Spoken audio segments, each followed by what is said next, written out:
good morning, evening, afternoon, whatever time it is, wherever you are. Welcome back to ASTROPILLED. We're doing number 7 today. And we have Trip here with us, or Tjdriii, I believe, on Twitter. Is that right? Yeah, I don't know what it means either, don't I? Okay, awesome. Perfect. Cool. Well, we're here to do ASTROPILLED, the only, probably, show where you can see a live natal chart reading and how it's done, in order to hopefully get some interesting wisdom for our querent and also just to share the art of astrology. So I'm going to kick things off right here. This is your chart, Trip. So this essentially is a 2D projection of the sky at the time you were born. So each sigil here or glyph represents a different planet or a placement or point in the sky. It can be so we've got the sun, we have the moon, we have Mercury, Venus, Mars, etc.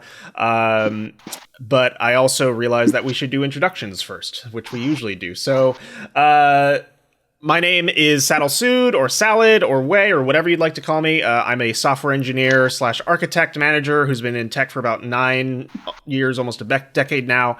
And I started studying astrology probably 3 years ago, and ever since I've been trying to quantify it more, apply statistics, rigorous thinking, and predictive techniques using computers, and that's really my jam.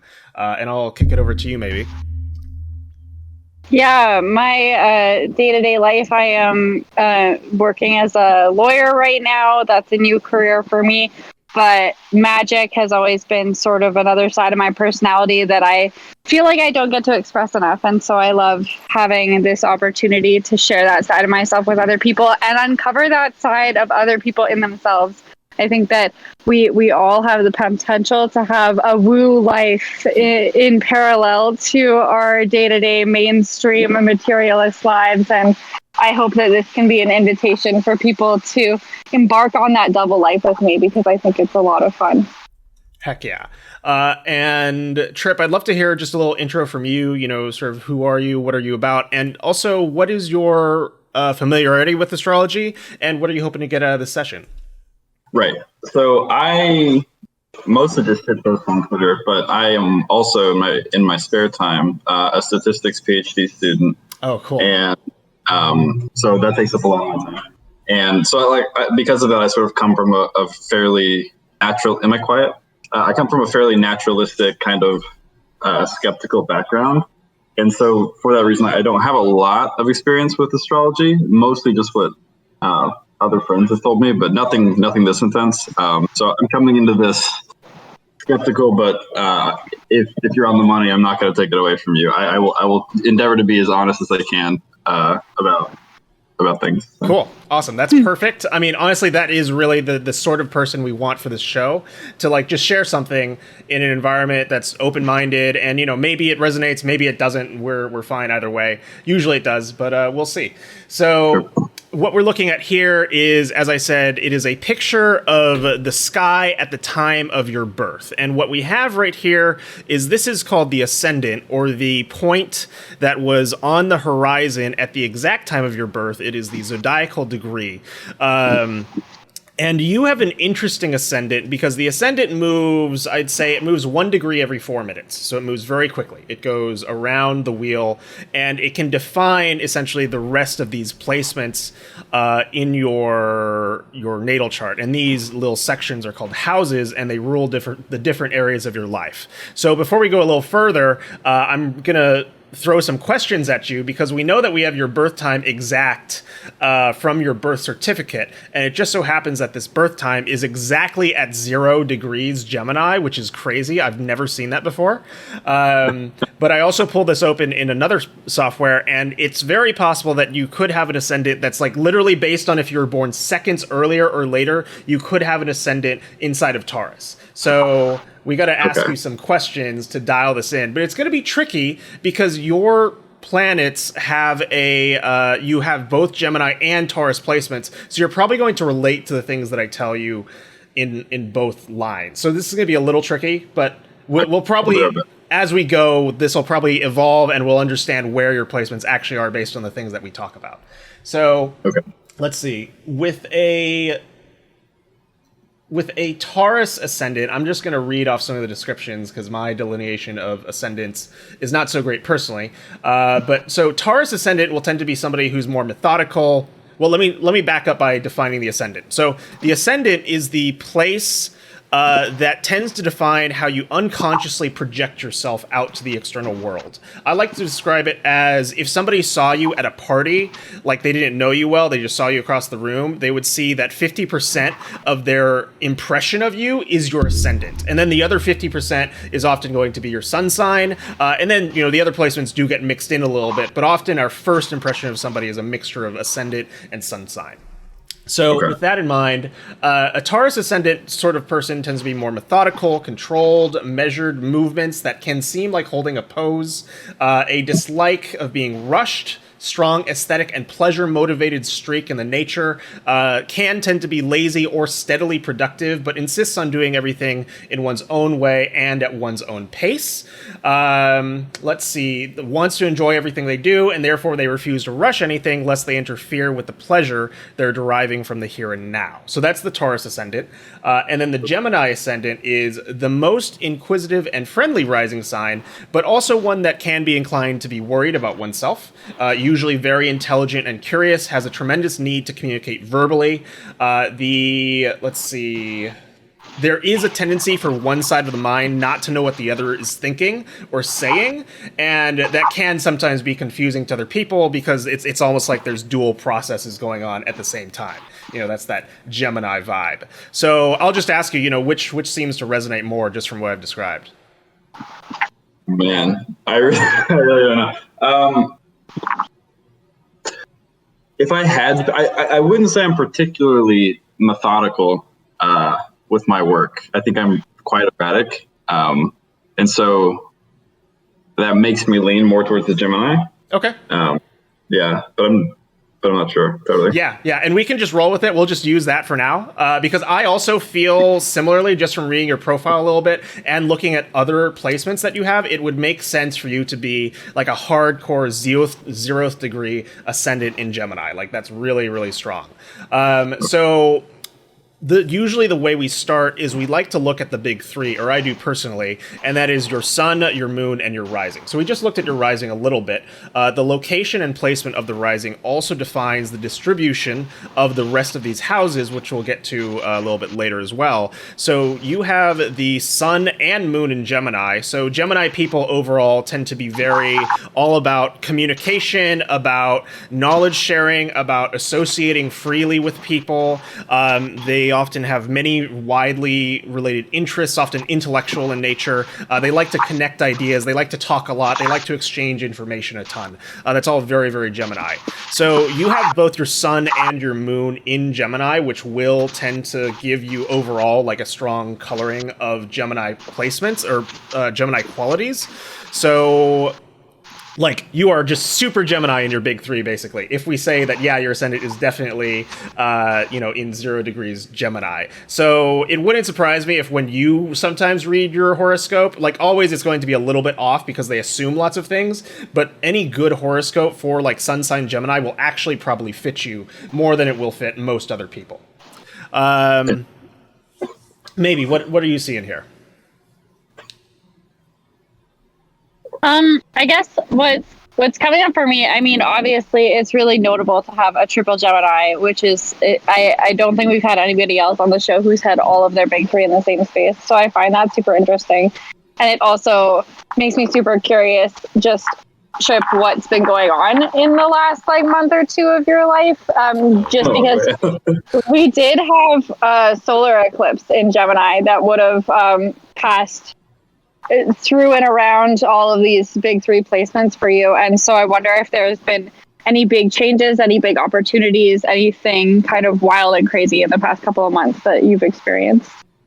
I mean, the last couple of months have been crazy. I'm not sure they've been any more crazy than the past year. But they have absolutely been kind of crazy. Just in terms of personal relationships, and then also some stuff with my research and work, opportunities that I weren't really originally on the horizon now seem much more possible. that kind of thing for sure. Yeah, that's really interesting. Often solar eclipses are related to really big endings or really big beginnings, so that you would have some things come up in your life that made new paths clear to you. I literally, I'll bring up the thought because he was kind of related to this. I was talking to him about, so we just had this big trip to New York, and I was there for a bunch of different reasons, but I was talking to him that, like, I was sort of seeing this, I was like, I wanted this trip to almost mark, like, bookend, like this past, like, 24-month period of my life, because I am, like I finished up my master's. I'm going into, like, I'm starting my PhD in August, and, like, I've sort of been doing all this stuff, and, like, my life has been sort of, like, tumultuous for the past, like, couple of years, and now, like, I don't know, for whatever reason, like, it felt very thematically like this trip was like a bookend of that period, and, like, something else was sort of starting after that. Yeah, that has definitely huge solar eclipse and Gemini vibes. So that's really fun and exciting. Another thing that I was looking at that I was interested in is that you have Mars, which is the planetary energy that's associated with your drive, your will to act in situations, the place where your sexual desire comes from, the place where your aggression comes from, like that active element of the personality is in your fifth house in Virgo, right on top of your North Node. And so I wonder, especially like hearing from you that this has felt like a transitional kind of time in your life where you're moving from one chapter to another. I wonder to what extent that feels really purpose driven for you, because the North Node is related to the intention of this lifetime for you, like the karmic work that you have to do in this iteration of being a human being.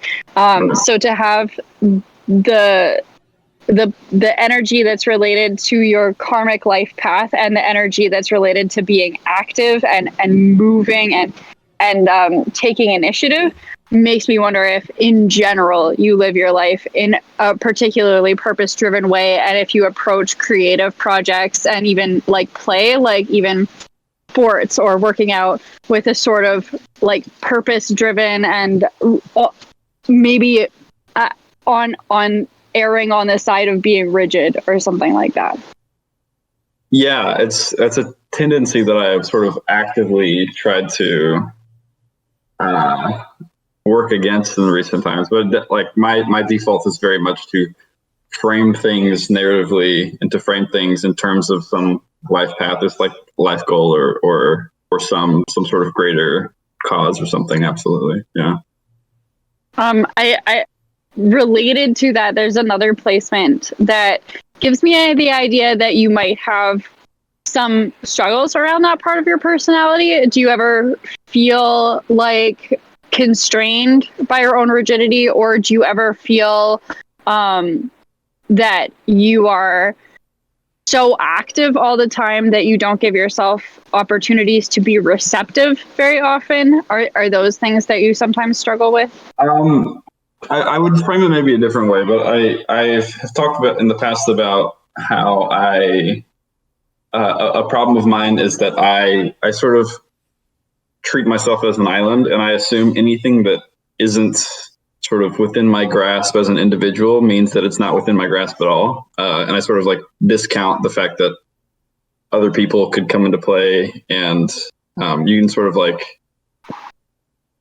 like I guess sort of work on the shoulders of giants, and work in collaboration and have people that kind of like lift you up, and the world isn't really zero sum, that kind of thing. Yeah, I do struggle with that. Yeah, that's really interesting. Oh, go ahead, Wei. It's very interesting because if we look at the so let me do a little spiel real quick, is that the planets individually, as you've probably noticed, we assign to different compartmentalized areas of the self, and then we relate to other planets or other areas of ourselves through these lines or aspects between them, but also the house placement tells us a little bit about them. But it's very interesting to me because you have a bit of a like simultaneously Mercurial, Venusian, Martian story. And by that, I mean that, you have so much Gemini, so you are clearly an intellectual person. You're somebody who lives in the realm of ideas. This Cancer in Gemini often can be indicative of somebody like any air sign moon will often be somebody who feels with their mouth, like they think and feel by talking out loud. That's how they process emotions. They're like, oh, well, because of this thing happened and that thing happened, therefore I conclude that I should feel this way. That's like a very Gemini sort of approach. But at the same time, you also have, looking into the terms, each individual zodiacal sign, so Gemini, Cancer, Leo, and so forth, you'll notice has a division of 5 planetary sigils as well. And the idea there is that when a planet is inside of that specific band of a constellation or a 30 degrees of the zodiac, then that planet operates under sort of the auspices of the planet that rules it. So here we've got your Venus is ruled by Mars, your node and your Mars are also ruled by Mars by term, and your Jupiter are ruled by Mars by term as well. And so you have this, and your Neptune as well, that's also there. So there's this story of almost like being the warrior for yourself in some manner, or like fighting for yourself. And that's an especially important story for you, I think, given that your node is there, because the node is, like maybe said, it's often like the source of lessons and learning, and like a very important part to unlock something within yourself by participating in this act of, creating things, building things, going after things, doing things. Like Mars is all about the personal energy that you express, initiative, aggression, action. It's also sexual drive, sexual desire, things like that. And so with a Mars in Virgo in the 5th house is very interesting because the 5th house rules hobbies, creativity, sexuality, also children. It's metaphorically everything that you create, that you produce. So it would not surprise me, like just to give you some stereotypical delineations for this placement,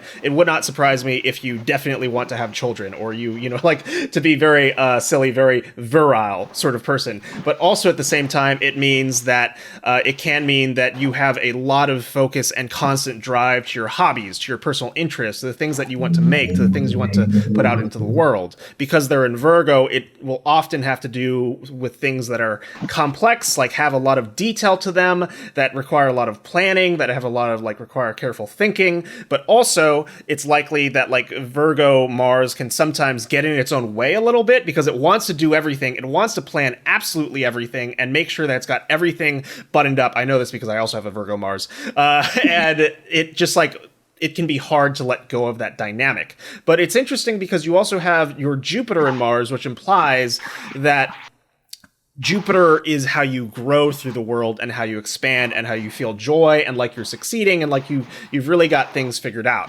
And with your Jupiter in Aquarius, most people who have Jupiter or Saturn in Aquarius, I know, end up working in tech in some way or working in some sort of futuristic technological field. And so with your Jupiter there also, it can imply, ruled by Mars, that the things that you're going to bring into this world are going to be, egalitarian in nature for the people, futuristic, probably involving, technology and code, but also it's going to be most likely something that you built on your own free time and have developed and then becomes the thing that you put out into the world. That's just a bunch of stuff I might use to delineate this placement. That was a bunch of stuff. How is that resonating? Okay. The two things that resonated with me big time were when you said that we talked about sort of, I don't remember which one it was. It was the one that you said you also had that was that you wanted to sort of plan everything in advance. You kind of want because I had this tendency to, the metaphor I've used, I guess, is in my head, there's I don't know if it's arrogance or what, but there's this idea that if I can just think hard enough, I can make the right plan. Mm-hmm. I can make the right flow chart for life, and then I will simply, all I will have to do is follow the flow chart, and I will have done life good. You know what I mean? Yeah. It doesn't work. and you always fail it, or you have to get off. But that's my sort of tendency. And then the other one was that I do think that I am quite, you use the word egalitarian. I would say that I'm very altruistically motivated. Mm-hmm. The things that I seem to be driven quite easily by things that I think end up being good for people or good for non-human animals or something like that. Yeah. And so, yeah. I've got some thoughts on that for a little bit later towards the end of the episode, because I did look a little bit into your fixed stars since you mentioned being interested in Betelgeuse. So we can definitely get into that because it's very related. But I'll turn it over to you maybe. What else are you seeing? I guess another thing that I'm seeing that ties into this Mars and North Node conjunction in Virgo story is that Chiron is in the 6th house nearby in Libra. And so what I find interesting about this is that Chiron being in the 6th house means that it's in the house that we typically associate with Virgo. And so there's like a link in terms of the kinds of energies that are impacted by this placement. Chiron is a comet, and it's associated with the core wounds that we struggle with during a lifetime, the sorts of insecurities or missing aptitudes that we come back to over and over again throughout our lives and find that we are like drawn to confront that issue. And in 6th house Libra, I would imagine that these core wounds might tie into some of this Virgo Martian energy that we've been talking about. I wonder if it can be difficult for you to be in relationships with other people and find balance in them. Maybe you either find that your standards for yourself are so high that it's difficult for you to find somebody who will integrate into your life and not ask you to compromise those standards. Or you may feel almost sort of the opposite, like you want there to be balance and harmony and like fair-mindedness and peace in relationships, to the point that you are afraid if you were in more close relationships, you might give more up and stray from those life purposes that you are continually drawn to pursuing. So I wonder if that's something that resonates with you. Is there a sense of like lonely excellence to the way that you go about life? So there kind of used to be. I sort of, for the longest time, kind of had this. How do I say this? I had this picture of like the kind of like lone scientist, and like I had this idea of how a scientist should be, and being kind of like, you know, stoic and alone was almost a part of that. In recent times, I think it's like, I don't know if it's flipped. I definitely like it's gotten a lot more important to me that I have important relationships, I guess. But on that note, I mean, okay, so there's that, and then there's also the other way I thought about what you said was I did get out of a pretty serious relationship about 6 months ago. That was really hard on me, and I've since like kind of mostly gotten over it, and I have noticed that like I don't know how to say this. My standards feel like a lot higher than they used to, if that makes any sense. There are opportunities I've had, to put it one way, that, you know, past trip would have very much been in favor of, but now I'm like, I'm just not interested. Yeah, I'm not sure if that squares, but. It's really interesting.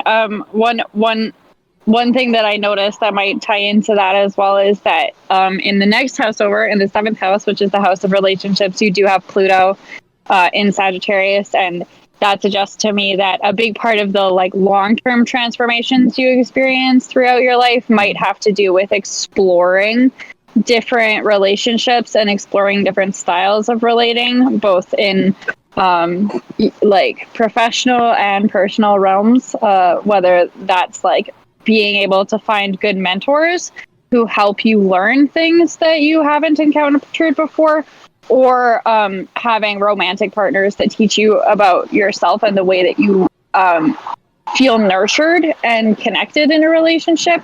Those both might be things that are reflected in that placement as well. It is also interesting to notice that your Venus is in the Martian term of Cancer in the second house as well, which ties Venus into this whole Virgo Mars story as well, and makes me wonder if having had a difficult relationship, it sounds like, you feel driven to make sure that your next relationship is one that you feel secure in, and one where you're actually like feeling nurtured and cared for, and like there's emotional attunement in the relationship, and you guys are both sort of like a team on that level. I wonder if that resonates at all, because I would see a second house Cancer Venus reacting with like, oh, like I've got to be my own mama bear coming out of a relationship that's difficult like that. I think so. I mean, okay, let me think. There's that thinking, I guess. I would say that it was important to me to be, it's cliche or whatever, but to feel pretty comfortable, not needing to be in any sort of romantic relationship, at least. I've always felt pretty good about, I've been very blessed to have good mentors, at least academic mentors, maybe not interpersonal mentors, but so in at least like a romantic capacity, I definitely do feel like I have had, not just had to, but sort of wanted to and successfully not needed to be in anything serious as much. I used to sort of like 3 months after a relationship, I would be in a new one pretty much since, and now not so that does relate to. Yeah, that's super interesting. Sada, is there anything that's standing out to you as something that you'd like to bring up next that's going on in Tripp's chart? Yeah, I want to touch on this double grand trine that we've actually got going on, because that's pretty wild. So you actually have, so a grand trine is when you have 3 trines between 3 different planets, and it will tend to indicate that there's a natural kind of like cyclic flowing process within the self that makes you especially good at dealing with topics that relate to both the element of the signs that the 3 planets are in, and then the nature of the planets themselves. So, for instance, here we have a trine. We've got this, blue line, and we usually, like at the widest, we use an orb about like 10 degrees. Your air trine isn't as tight, but your earth trine is definitely there between Mercury, Mars, the node, and then Neptune. And it's interesting what you said earlier about how when you're thinking and trying to come up with these solutions, you often like build a grand scheme or like try to imagine something that like you should be able to do on your own, like there's an element of fantasy or unreality to the plans that you undergo. But there's also an element of like far reaching dreams, like, the ultimate thing. And that is all Neptune. Like, Neptune is all about the highest, most divine version of things that we can't possibly manifest in our own natural reality here where we are. But we still try. So when I see this trine between your Mercury and Taurus, and a Mercury and Taurus is very steady thinker. They process information in a way, I don't know if linear is the right word, but step by step by step in a way that's very accumulative. They're often very careful with the final output of their thoughts, as we've seen you take multiple pauses to think throughout this entire conversation. And then, so when you have this Mercury here trining your Mars, they work really well because the nature of this much more methodical, process-aware thinking where you're going through and really like putting the pieces together slowly and making sure everything looks good inside your head works well with this Mars, the sense of initiative that wants to plan, that wants to grand scheme things, that wants to make, all of this stuff like work together. You've kind of like built the core, and then like I kind of, for some reason, the idea of a railroad is coming to mind for some reason, of like you're building a railroad around the train and all the cargo that you've packed in there tightly. And then you have Neptune Neptune that comes into play. And it's interesting because this Neptune here trines both. So it can often indicate a element of intuitive insight, or like knowing things just very suddenly, or having natural skills and talents in the areas that you find yourself practicing by nature. So when you have your Neptune trining your Mercury and your Mars together, it's like there's this element of, I'm going to build the most fantastic, wonderful thing that the world has ever seen, and it's going to, you know, blow everybody's minds. It's that sort of like Neptunian thinking can come into play. And then when you look at the other grand trine, you have this grand trine of your moon, your Chiron, and your Jupiter. And this is pretty wide, so, you know, it kind of depends how you want to consider it. But I'll consider it here. We've got the moon at 29 degrees of Gemini. So this is an emotional self that's very verbal, very linguistic, that's very concerned with like accumulating information and knowledge and storing it and holding on to it just so you can like know things, especially in the second house, where that will tend to indicate that like you both want to create a home, which is Venus and Cancer in the second house. You kind of want to build lovely surroundings, possess lovely things, accumulate wonderful emotional experiences. And then you have the moon, which is all about just like where you feel safe depending on its house placements. So it's kind of like there's this element of acquisition with the moon where you want to gather these things together, which works pretty well with your Mercury and Taurus, which is also a little bit acquisitive in how it collects, compiles, annotates information. And then you have it enshrined to your Chiron, and this Chiron in the sixth house in Libra is probably one of the indicators of this more egalitarian, more altruistic part of yourself. And the fact that it's connected to your moon indicates that, especially for you, like your emotional stability is dependent on doing good things or seeing good things in the world. Like, it wouldn't surprise me if you're the type of person where if you see some great unfairness or something along those lines, like that upsets you, like that disturbs you personally, internally, in a significant way. And then finally, you have this trining your Jupiter, and Jupiter is just like this really great planet for you where it's placed in the 10th house, very high in the sky, because it'll indicate that, like, yeah, the source of growth for you is through your career, through your achievements, through the things that you give to the world. So like I'm seeing this pattern here that's actually quite strong. Like you're trying to figure some things out clearly in terms of how you interact with your own mental processes and keeping yourself from getting too far away from yourself. But like you have this air trine, which is all about the mind. It's about the intellect. It's about ideas. It's about the abstract. It's very linguistic. And then you have these elements that are all about gathering this together. And then you have the second grand trine in Earth, which enables you to execute on your ideas once you've got the kinks figured out. And I think that's really, really cool. I like this chart a lot because of that. I like every chart, but this is what I like about this one. Let's see. Can I give you a? It feels very metaphorical to me, but so you use the train tracks analogy. So I've had this sort of piece of visualization, this sort of metaphorical imagery, like dancing in my head for years. I used to know where I got it from. I don't remember anymore. Maybe it came to me in a dream. Who knows? Of something akin to like, it feels very much like the Tower of Babel almost. Mm-hmm. Like this, like you use the words like divine or can't possibly manifest, but we still try, which is very much like Tower of Babel.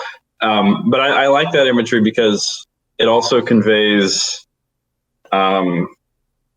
sort of doing something with others. I don't know if you said this was like an alone thing or not. I don't know how I feel about that. I like very much in my image is sort of like sort of striving to do the impossible, but also I would like it to be with like in a collective, in a group, in some way, like in sort of like this intertwining and meshing and like this interplay between different people where you can kind of feed off of each other's insights in some sort of creative way. Yeah, absolutely. And that's always going to be the case with all the Gemini that you have, because like it's naturally associative. You know, you want to engage with other people, you want to discuss with other people. Like Gemini is an incredibly social sign, and all of the air signs are very, very social. And you have Jupiter there, so it also implies that like what you're working on will probably benefit other people and be involved with other people in some way. The piece I said about wanting to do things your own is more like a stumbling block that probably occurs as a result of like that very strong Mars in Virgo in the 5th, because the 5th house is kind of like the house of your own stuff. It's the house of your own hobbies, of your own creations, of the things that you do for yourself, for your own purposes. And it's interesting because that's in a opposition to the 11th house, which rules other people, communities, doing things in clubs, etc., etc. So it's like literally in the model of astrology, it's diametrically opposed to doing things in a community. And it's also interesting that you have Saturn there, and we haven't really touched on Saturn a lot in this one because it's not super prominent in your chart. It seems to be lovely to you for the most part, except for the opposition to Chiron, which is an aspect that I see a lot lately. And that will have to, it's almost like it's a little bit of a metaphorical daddy issues story. I find that it becomes more literal as it gets extremely close. Yours is about 8 degrees away. But like Saturn was the literal father of Chiron. And Chiron is this planet. He was a centaur who was the most learned centaur. He knew all the arts. He taught many heroes. And then he was shot by an arrow, a poison arrow. And because he was immortal, he could not die. So he suffered forever. Until eventually he was immortalized as a constellation, and then they solved that whole situation for him, so that's great. But besides that, Chiron will often rule kind of like where we feel our personal sources of suffering or pain, or like the things that we personally have to learn from. And Libra goes back to that egalitarian, for the people sort of vibe. And so with Saturn there, it's very interesting because Saturn in the 11th can suggest that there's like a sense of obligation around the topics of other people. Like there's almost a duty towards other people, towards your community. And like Saturn, wherever it's placed, often shows us the nature of responsibility, the nature of how we strengthen and solidify ourselves as well. So, and you also have it in sextile to your sun. So you've got a sextile between Saturn and the sun right here. That's a 60-degree angle. And when you have a sextile, it will indicate that there's a relationship between these two parts of yourself, the part that feels compelled, almost like honor bound to do something for the people, and then your personal sense of identity. A sextile indicates that a productive relationship can be built very easily between these two parts of yourself, whereas a lot of what we've been looking at have been your trines, which indicate an almost like seamless flow. Like you don't even notice that it works so naturally. But it's more likely when you think about community-oriented things, it's more like, oh yes, this is a distinct goal, a distinct part of myself, a distinct thing that I would like to integrate and strengthen and build and create. You know, it's not something you already have. Yeah, I feel like the idea is almost like, oh god, it started raining really hard. It's been raining so much, I don't know why. Like an expanding circle. So you sort of start at one point where you kind of maybe I want to universalize this, but I don't know if it is. But the way I see it is like you sort of start at one point when you're very young and maybe you only really care about yourself. As like an infant, the only thing that matters is like sort of staying alive, that kind of thing. And then maybe you care about your family and your friends. And as you become more virtuous, as you sort of integrate more into reality, you're sort of, you use the word duty. I like the word duty, but it has some implications that I'm not comfortable with. Where like your circle of awareness and your circle of responsibility sort of grows as well. So maybe it includes your extended family or just those people in your community, and sort of ideally, I think it would grow to include sort of everyone, all things. But I feel like that's more aspirational than anything. Yeah. Yeah, absolutely, and I like that a lot. Because also, you know, oh, go ahead, maybe. Sorry, yeah, I see it reflected so in such a I don't know, mysterious, I guess, is sort of the words that's coming to mind. This mysterious reflection of that sentiment in the way that Saturn is in a square with Pluto as well. To have Saturn in Aries in the 11th house squaring Pluto in Sagittarius in the 7th house speaks to me of all of these different levels of the difference between having personal relationships, like with maybe what you would call your tribe, your close friends, your family members, your kin. That to me is reflected in the 7th house, but then it's squaring the 11th house, which is like this broader connection to humanity or society or community as a broader thing.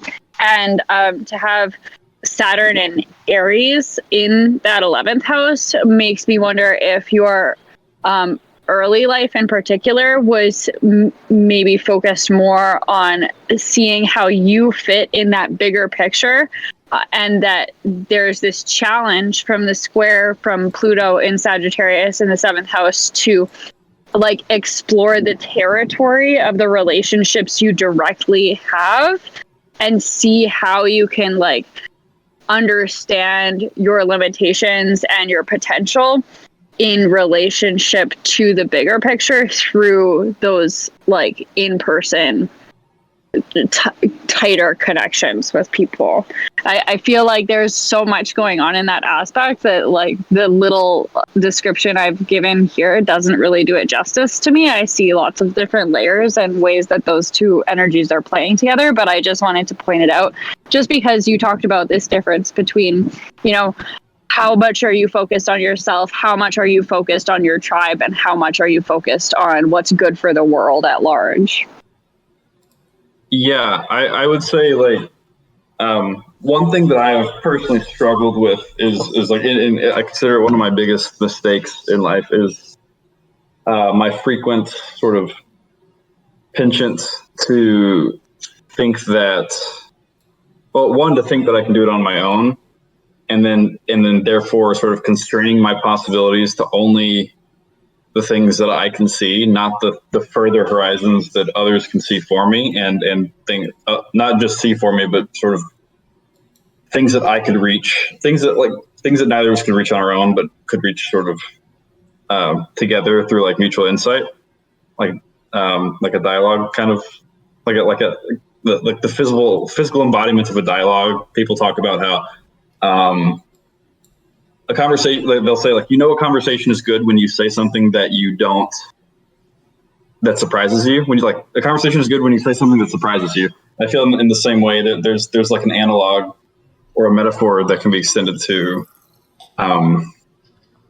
like your actions are sort of virtuous or good in some way when you're acting in dialogue, you're acting in this mutual relationship with someone else or a group of people or the world or whatever, in ways that are insightful and surprising to you when you do it.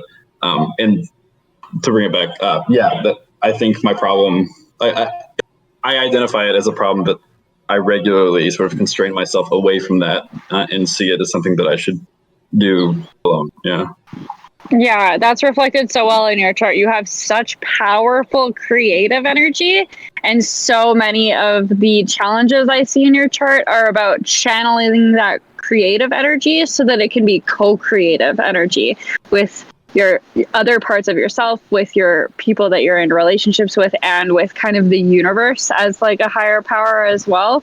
And so it'll be really interesting to see you struggle with maybe a little bit of the stubbornness, maybe work on being able to compromise and like open yourself up and be receptive and see learning as something that is something that you're doing in collaboration with yourself, the world, and other people, rather than maybe seeing it as this thing that you have your like life mission of you personally are going to learn as much as you can in this lifetime. I think that's really, really cool.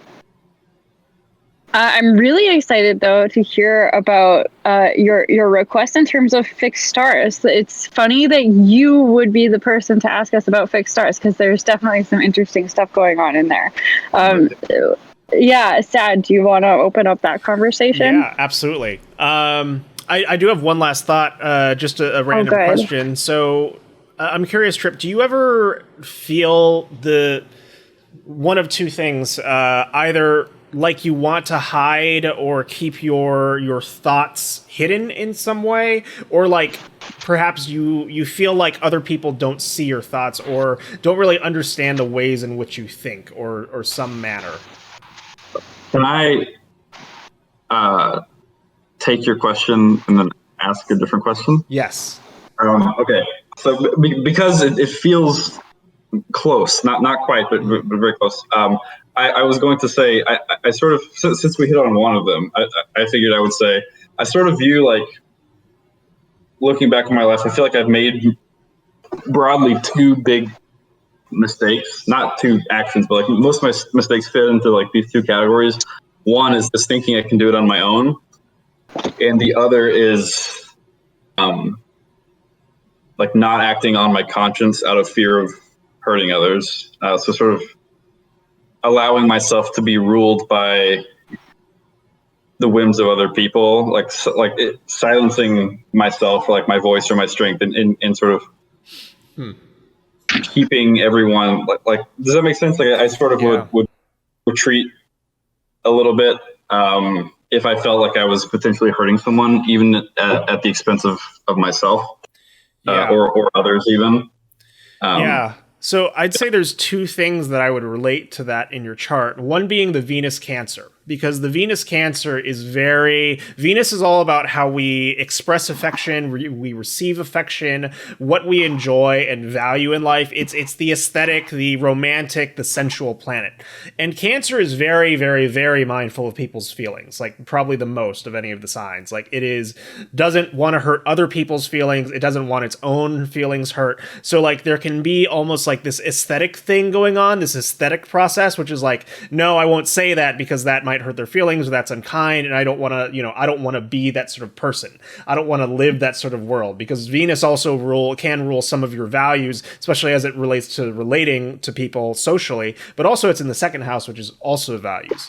But another piece too is that Mercury being in the 12th house, the 12th house is often considered a dark house, as in it is a hidden house or a house of secrets, where the planets that are in that house, the significations related to that planet, are often less visible or less obvious to other people, or sometimes even to the person themselves. So there can be an element of like maybe not even knowing what you're thinking, or not realizing you're going through a thinking process, or like an unconscious desire to keep that hidden from other people, which could very much tie into that Venus in Cancer piece, or it can be, some other manifestation throughout your life, like different reasons to want to keep your thoughts obscured. So that's one thing I would say to keep in mind, which this may be a natural tendency to want to withdraw and to contain your speech, especially, and your expression of thought. That's one of the significations of the 12th house. So if you find yourself doing that, that's something you can be like, oh, I'm doing that thing that's described in my chart, and that really doesn't suit my personal purposes right now. And that's not to say that, your placement is bad necessarily. Like, the 12th house, a very strong 12th house can be good for people who are like spies or stuff like that, but then it's just about whether or not that placement's manifestation suits you right where you are. Yeah, I think that's really an apt thing to point out, especially with the Chiron and Libra in the 6th house. I think that echoes a lot of the same sentiments. And so it's nice to have this lens to be able to pick up and see through once in a while, just to see it like, am I keeping a secret because it's what feels true to the moment? Am I hiding something because I am exercising discretion, or I'm being considered about the way that I'm interacting with the other people? Or is this something that's coming from maybe a place of like woundedness or insecurity, or even just habit? And so to have an awareness of where these stories are being reflected in your chart can point towards some of the underlying motivational dilemmas that you might face around some of your tendencies out in the real world. Okay, interesting. Yeah, well, let's look at those fixed stars because I'm excited for that. So a little bit of description first. So fixed stars are the far distant constellations around us. Most of the fixed stars are in constellations that we've, stored and written myths about historically for, thousands of years, as long as human beings have been looking at the sky.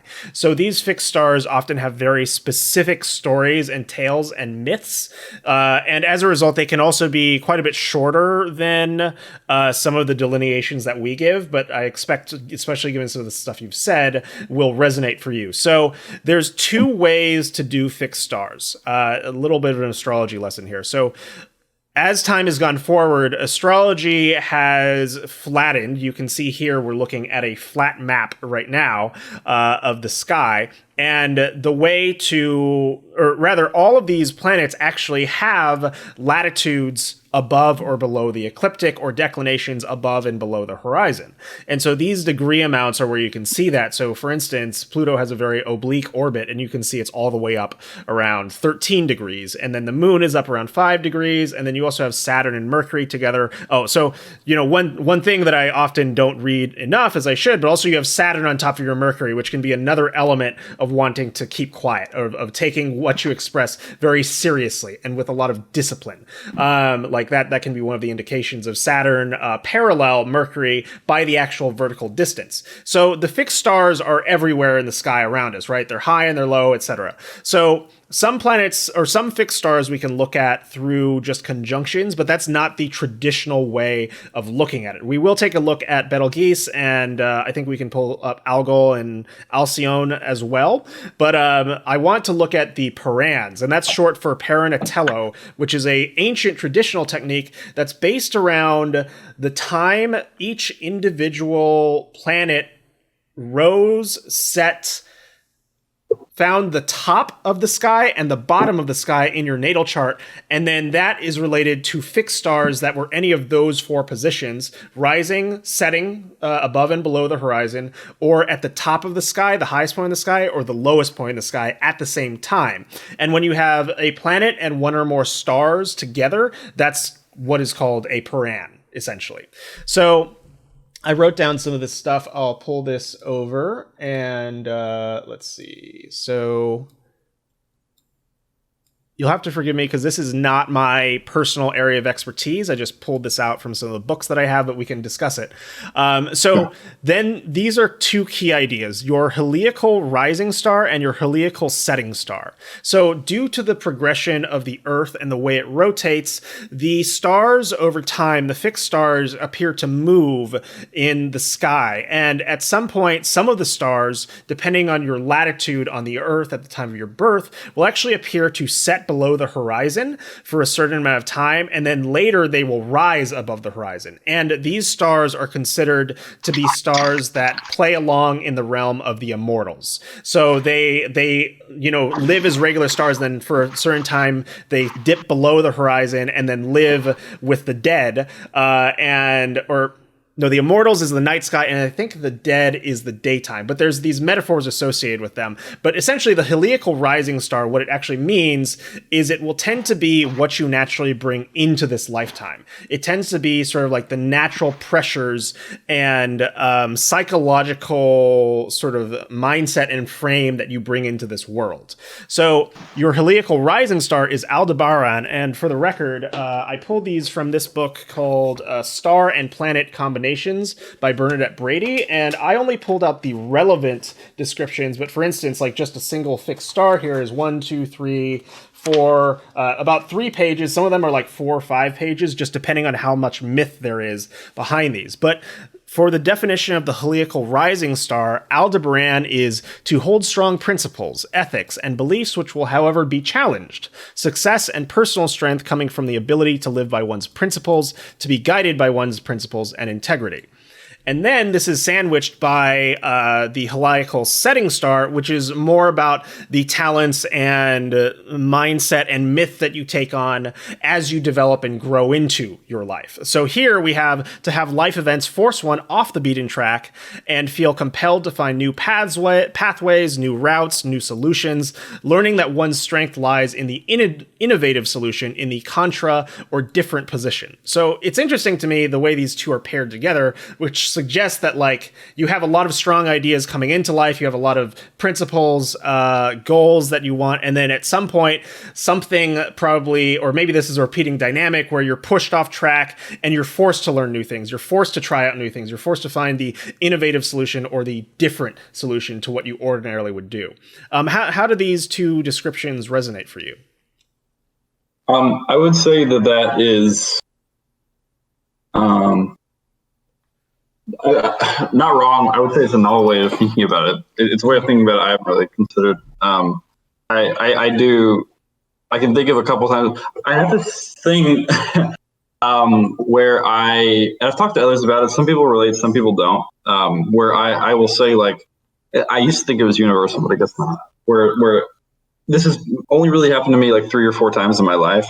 I think 4 times, where I just sort of one day wake up and just don't really care so much about what past trip thought. Like I sort of don't identify with that anymore. Like I sort of have like this feeling of it feels very quick. It doesn't feel like a slow process. It feels like kind of like a slowly over time, then all at once sort of thing, where like I just wake up and like I no longer really identify with that person. I don't care what they have to say. I don't care what their values were. And most people don't seem to identify with that. Most people seem to kind of like have this sort of slow over time thing. And it's happened to me a couple times. And I kind of feel like this is adjacent to that maybe. Yeah. Very possible. That's very interesting. Because like, normally, I would say, oh, you suddenly changed your mind about something. I would look for an aspect between Uranus and Mercury or Uranus and the moon. And you do have, like, you know, Uranus is trining your sun by 7 degrees, which is pretty distant, not really what you would consider for that sort of event to happen. So it's interesting to hear you describe that. I mean, you could also relate it to just having a lot of Gemini in that, you know, there can be this element of, like, not necessarily knowing what one side of the brain is processing. And so it like kicks in, right? Potentially as a subconscious process. But you could also read it as, yes, this is a myth for you. Like this is a myth that you're living throughout your life. Like there will be times where you have all these ideas and you have these strongly held principles. And then suddenly one day you just wake up and you're like, maybe something else now, you know? And like, I don't necessarily know. I'm not a Paran expert, so I can't dig into this more with you, unfortunately. But I think it's very interesting that we found something there that's like pretty specific. And also, like, I think Betelgeuse in particular is super on point, especially since you asked about it. Betelgeuse is related to, and I'll show you what this report looks like. We don't have time to go through all of it. But for instance, like these are the Parans to every single placement that you have. So you could go through here, look up the meanings of the stars, connect them, synthesize them per planet, per time setting, and then describe the various myths that the pieces of your chart are participating in over time. And I've done some of this for myself, and it's been like blown my mind. There's definitely a little bit of like, well, you know, you could relate that to various different things, but you know, you get a little bit of that astrology here and there, or sometimes a lot, because often you'll have multiple overlapping themes. But what matters is whether or not they resonate. But just to give you a picture of like how much information there is that you could consume about fixed stars. So in terms of Betelgeuse, here we've got Betelgeuse star upper lower on the moon is to be concerned from a position of power with the quality of people's lives, a desire to help others or to help the environment. And then if we look at the other Parans to the moon, we also have Bellatrix there in Paran. So compassionate, a person who seeks to help others to see improvement, that's a typo, or those who need it in the basic quality of life. And then Zosma at the same time as Bellatrix, but it's on the lower side, so at the bottom of the sky, the pacifist or the warmonger to hate or enjoy the sufferings of others, to be sympathetic to pain of others, concerned for victims of crime or natural disasters.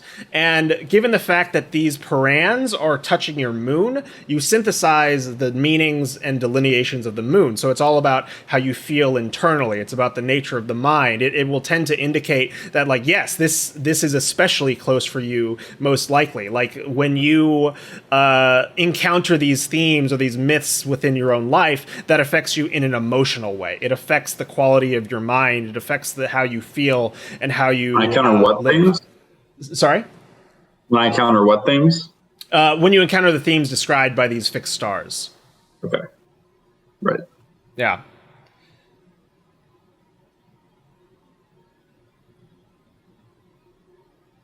Huh.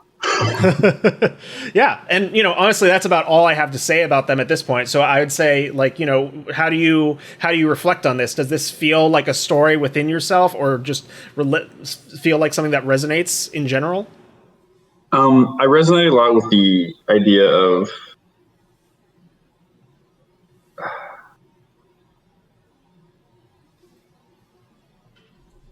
I guess just sort of like this universal compassion. Bellatrix. I do get pretty invested in the suffering of others. I sort of, a lot of the times, to an extent that probably isn't useful. So yeah, I think that this sort of, like, I can't read it super well, but this, like, compassionate, a person who helps others seek improvement, or those who need it. Sorry. Oh, yeah. So this, yeah, and then to be sympathetic to the pain of others. Those are both.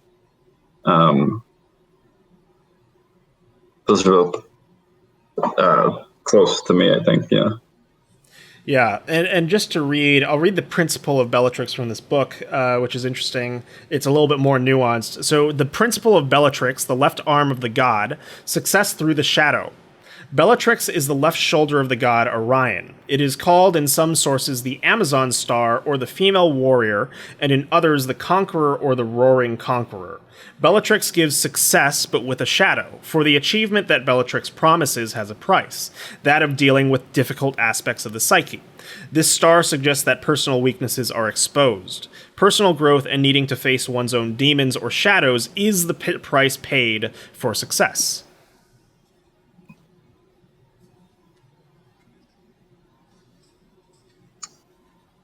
Maybe. I don't know about that one. I'm not sure. I have to think about it. Yeah, it's interesting.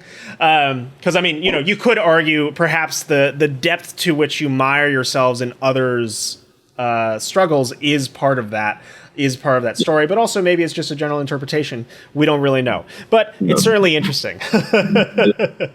Yeah. Cool. Well, Trip, maybe do you have anything else you see here that you'd like to touch on before we wrap? And then Trip, I'll ask you if you have anything you'd like to ask before we wrap. The only thing that's really present and in front of mind for me right now is that I love that there was a couple of times in his reflections that Trip expressed that there were things that he experienced that he would talk to other people about. And he went into those conversations with the idea that those were universal experiences, and got the feedback that a lot of people didn't experience those parts of their lives in the same way. And that's just another one of the things that I think is really powerful about astrology, to have your tendencies charted out in black and white, and this pretty little rainbow of colors as well. It is a really interesting tool so that you can look at things from a distance and see that other people experience them differently. It's sort of in the same way that when you take an MBTI, like the Myers-Briggs test, and you end up with one of 16 personalities, you realize that means that, there's 15 other personalities you don't have that people are walking around wearing out in their lives. And with the astrology charts, it's even more exact, it's even more unique, it's even more special. And to see that the way that you experience things is, rooted in something universal, but completely unique to you in the way that your chart resonates throughout your life, I think is a really productive and inspiring part of astrological practice that is really fun to be able to share with other people. Hell yeah. It's such a beautiful way to put it. Thanks, baby. And Trip, from you, do you have anything else you'd like to touch on or ask about before we wrap?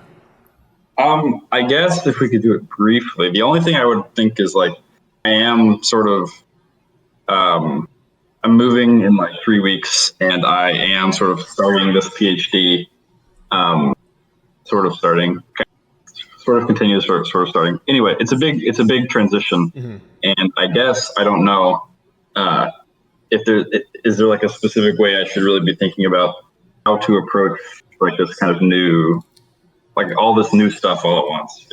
Yeah, absolutely. Let me pull up my transits and we can take a look at that. Okay, so what we're looking at right now is, well, first let me ask, when are you moving again? 3 months, you said? No, I'm moving August 1st, and then classes start like August 24th or 25th or something. Yeah. Okay, cool. So then we'll use the move-in date just to see what we can pull out of this. So what we're looking at now is, this is a view of the, this is your inner chart right here. This is your progressed chart, which is a technique for more impactful, larger world events where we move the chart forward 1 day per year that you've been alive. And then finally, we have the actual transits, which is like the real-time location of the planets in the sky around this time. So if we're looking in terms of this move, I would be looking at aspects that are occurring to the natal chart. So this is 3-1 typically to start. So let's see. Here you'll have Saturn. Okay, so yeah, Saturn's moving over your Uranus. That's probably when all this stuff started, because it's in the 9th house, and that can often trigger moves, or Uranus, stuff like that. Let's see. Okay, so this will be... All right, so you'll have the sun, and your move-in day is on the 1st, like that's actually the day you move in? Yep. Okay, that's actually pretty nice, because what will actually be happening today is you'll have the sun conjunct Mercury in a cazimi, and cazimi is a 16-minute window during which Mercury is actually stronger, because when you have the sun next to a planet, it is considered to set the planet on fire, or at least obscure it with its light, and it's called combust, and the planet is weakened. And Mercury is the planet that rules like short-term travel, cars, moving, stuff like that. So you generally want a pretty strong Mercury in the chart at the time that you're doing this. So it's pretty nice, actually, that's in your 3rd house, cazimi, with the sun and Mercury there, so that's pretty solid. The only thing is that it is in opposition to Saturn, so one thing to keep in mind as you're doing this is to like be careful for damage to your things. That's one thing I would say, based on just this transit that's happening in the sky. What else? You also have Mercury squaring your node, or semi-squaring your nodes, semi-squaring your Mars, and you will have Uranus semi-squaring your moon. And your sun will also be semi-squaring your Mars, because will this be a full moon? No. Oh, Mercury. Right, because they're both conjunct. So another thing to keep in mind is I would say take lots of notes around this time, because it's very likely that you'll be frazzled. Like, moves are generally frazzling, but also the transits indicate that you may lose track of the things you want to do, that there may be like pressure, or like you might find yourself like spazzing out energetically. You're like, oh, I gotta do this and this and this and this and this and this, right? There's a lot of that energy in a regular move, and there's a lot of that energy in the transits for you personally. It's likely that this will be like a emotionally chaotic and stressful day, and just know to expect that. You also have Uranus in semi-square to the moon, which is rather disruptive. But one thing that is very nice is that you also have Jupiter trining the moon. So while you might be stressed, there can be a feeling of like, oh, it's all going to work out. Like, it's all going to be fine. Like it's all good. We're going to get this figured out. So like, I love that, actually. That is great. Let's see. What else? Yeah. And you also have Saturn sesquiquadrating Mars and the node as well.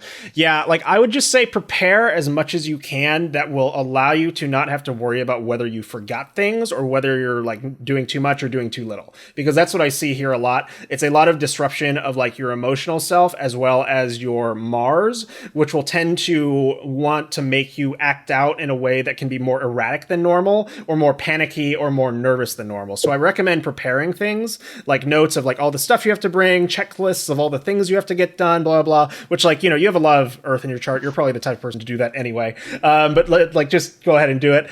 And then, yeah, it doesn't look too bad. I mean, it's a time of great transition naturally.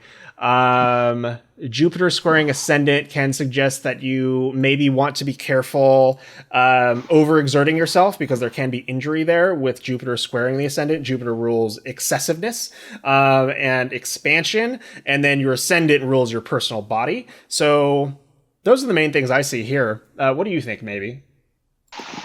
Yeah, I definitely see the same sorts of transitions and maybe like that a little bit of a frantic energy as well. But I think that there's good resources in this chart. You've got Mars in the 4th house, so you're going to have a lot of energy for dealing with the setup of this new home, and then with Venus nearby in the 5th house, both in Virgo still. You'll have sort of the creative inspiration for putting together your new digs the way that you'll enjoy them most. And with Jupiter in the 10th house, I think that you'll be in a place where even as things are stressful, you have an eye toward the future, and you'll see the way that this move and the way that it reflects on how you understand yourself and where you feel like you're grounded in life connects to the success that you'll hopefully be achieving in the start of the school year later in the end of the month. I do also see that the North Node is in the 1st house, so I imagine that this might be a time where, as you're taking your notes about like the pragmatic things, like what you need to get done and what's on your to-do list, so that nothing gets lost in the mix, it might be useful just to note any sort of like insights or intuitions that you get about the way that the move relates to the self-concept that you have right now. Maybe there will be things that come up that feel like they're illuminating parts of the way that you see yourself, the way that you think this move means to you, the way that the changes that are happening right now fit into a longer term life path that you're on.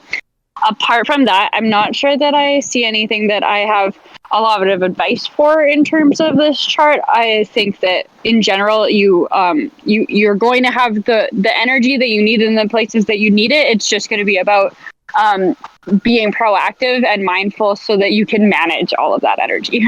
Yeah. And Mars will be coming into your Virgo as well pretty soon. So you'll have a Mars return, which is usually going to be the beginning of like a whole new set of like a 2-year cycle during which you're like doing new things, working on new projects, etc. So like that's a natural cycle that occurs roughly every 2 years and you're like right there. And the fact that Saturn is passing through your 9th is such an education story. It's ridiculous. Because like the 9th house is literally higher education, college learning, institutions, stuff like that. So like, and there's also, you've got a trine to your Uranus, which is placed there from your node as well. And then that's also happening from your progression of your node sesquiquadrating your Uranus as well. So you could also even say that this is meant to be, you know, like you're doing the right thing. This is all sort of shown in your chart. You're not like embarking on some crazy harebrained scheme that's coming out of nowhere. So that's what I tell you. Yeah. That like it's going to be a little rough, you know, settling in as it will be anytime. But otherwise, it looks like you're doing the right stuff, and I think you'll be fine. It should be a good time. Great. Love to hear it. Yeah. Cool. Well, that is it. Thank you so much for listening in. Thank you, Trip, for letting us dig into your life a little bit and do some astrology on it. Thank you, maybe, for co-hosting. And this is a wrap on AstroPilled number 7, and we'll see y'all next time.